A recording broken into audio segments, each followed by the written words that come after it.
Chromium-containing alloys are used in SOFCs as metallic interconnects to form chromia scale for corrosion protection.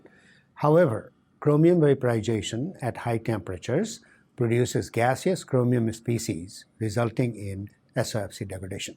This method provides a solution for chromium poisoning in solid oxide fuel cell power systems. The main advantages are the use of low-cost materials and effective capture of contaminants at both low and high temperatures.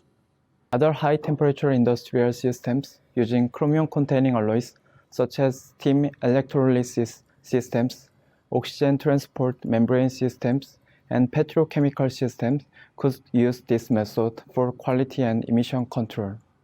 This visual demonstration can help interested researchers quickly learn these techniques. Some steps are very simple for beginners.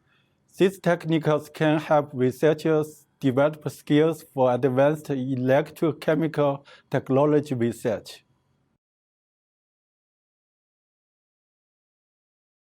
To begin, combine 9 milliliters of 2.4 molar aqueous strontium nitrate with 7 milliliters of 2.4 molar aqueous nickel nitrate.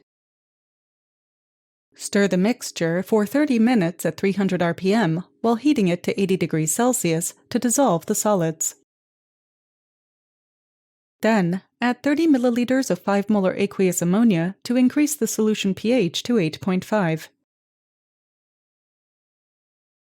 Continue stirring the mixture at 80 degrees Celsius for 24 hours to precipitate the precursor powder. Dry the solution in a dry oven at 120 degrees Celsius until the water evaporates.